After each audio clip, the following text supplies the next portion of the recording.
Bismillahirrahmanirrahim. Dalam kitab Al-Majmu' Syarah Al-Muhadzab Imam An-Nawawi dijelaskan bahwa jika seorang pengajar ditanya tentang sesuatu yang tidak diketahuinya atau tiba-tiba muncul saat menyampaikan pelajaran sesuatu yang tidak diketahuinya, maka seorang pengajar sebaiknya mengatakan aku tidak tahu atau aku belum mengeceknya, tanpa harus merasa gengsi menyatakan hal tersebut. Sebab di antara tanda orang yang berilmu adalah berani mengatakan tentang sesuatu yang tidak ia ketahuinya dengan kata aku tidak tahu atau Allahu a'lam. Sangat dalam ya. Kenapa? Karena di zaman sekarang ini orang yang memiliki kedudukan, yang sudah diberi panggung, sangat gengsi untuk mengatakan aku tidak tahu. Kata Imam An-Nawawi kan itu salah satu bagian dari ilmunya seseorang ya. Tanda orang yang berilmu adalah mengatakan aku tidak tahu pada sesuatu hal yang tidak ia ketahui. Saya pun ingin menambahkan di sini bahwa satu lagi tanda ilmu adalah ngaca ya. Melihat kapasitas diri sendiri ya. Itu salah satu bagian dari ilmu juga. Saya membahas mengenai masalah ngaca alias tahu diri ini karena begitu mirisnya ya. Melihat di sosial media banyak orang-orang yang memiliki panggung sendiri menyampaikan mengenai masalah agama dengan opini pribadi. Miris karena itu bisa menyesatkan dia dan juga menyesatkan orang lain. Karena dia membungkusnya dengan kata-kata yang bagus, public speaking yang keren, makanya banyak orang yang mengikutinya. Padahal mereka orang-orang awam pun mengikuti orang awam juga gitu ya. Orang awam di sini apa? Orang awam di sini menurut syariat adalah orang yang tidak memiliki kewenangan dalam berijtihad ya. Bisa dilihat ini ada buku yang bagus dari Ustadz Ahmad Syarwat LC.MA ya. LC.MA. Beliau pun mengatakan bahwa dirinya sendiri pun orang awam melihat di sini ya. Dengan keadaan sebagai orang awam seperti kita ini, maka haramlah atas kita untuk melakukan ijtihad fikih. Masya Allah. Orang yang memiliki gelar LC.MA pun mengatakan orang awam, karena memang benar.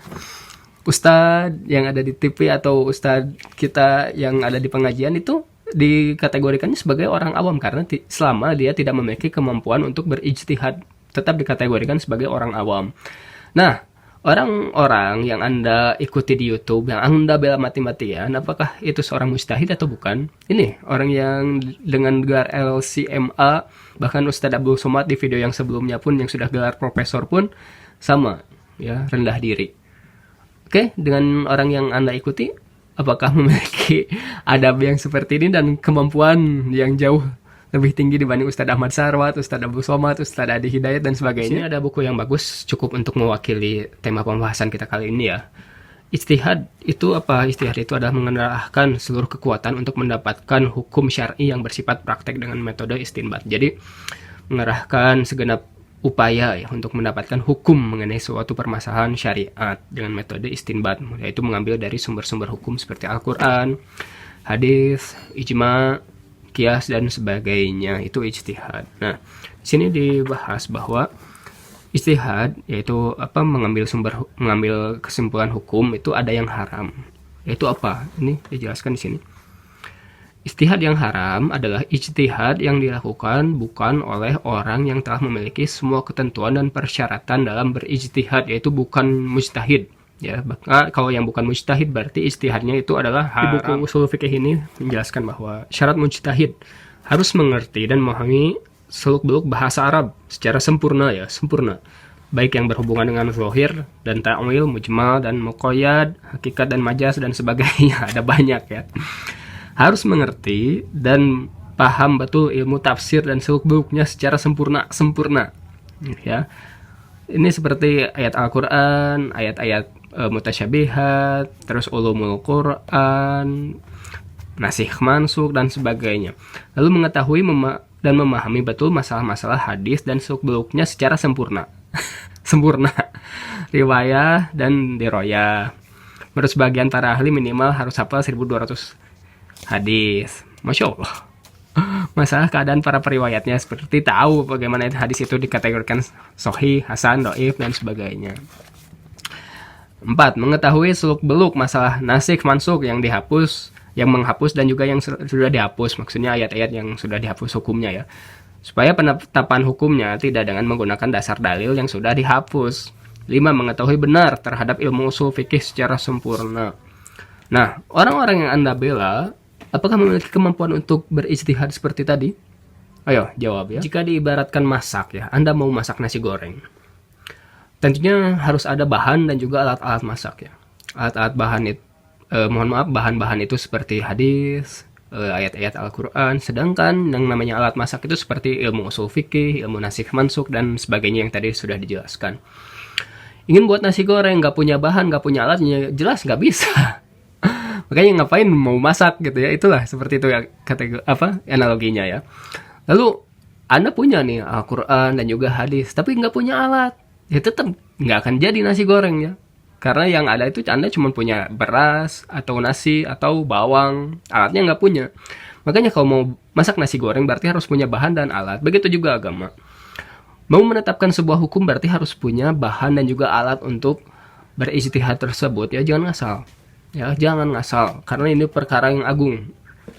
Diibaratkan juga kalau Anda sakit, Anda pasti ke dokter.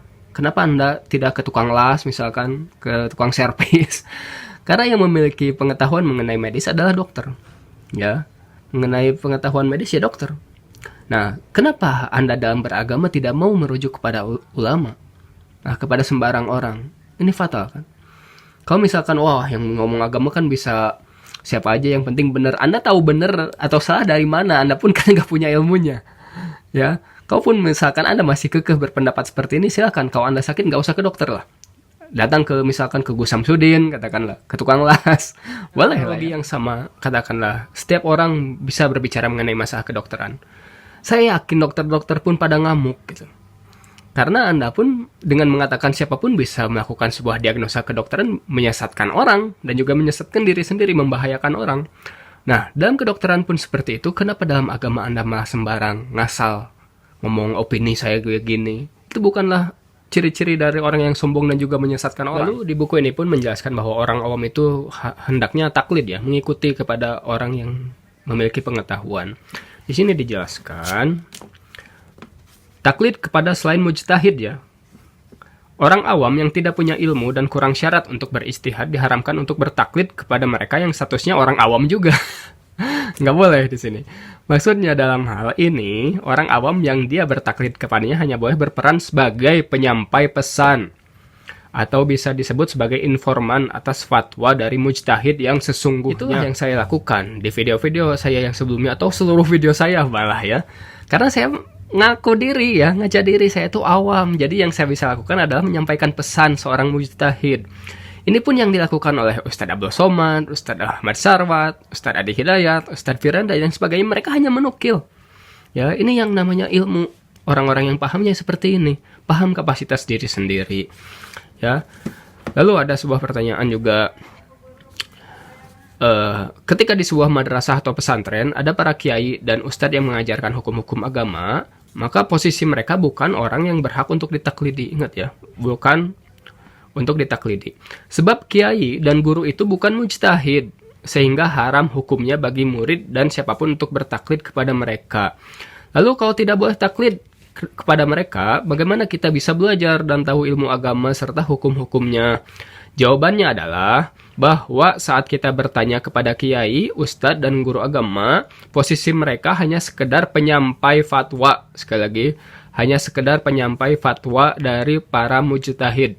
Karena mereka punya akses kepada kitab-kitab fikih dari para mujtahid, sehingga dapat dengan mudah untuk mengetahui fatwa-fatwa itu, untuk disampaikan lagi kepada murid-muridnya. Itu menurut saya sudah jelas ya. Kita harus tahu diri lah gitu ya. Awam, ya sudah, kita hanya bisa menukil fatwa-fatwa pendapat para ulama.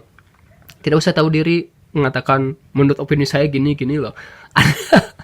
Anda sudah berlaku tidak sopan ya. Anda sudah berlaku sombong juga mengenai masalah agama. Agar Anda tidak punya kemampuan.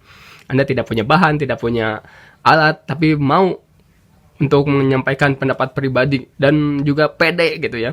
Banyak orang yang ikut. Nah, ini berbahaya. Ya.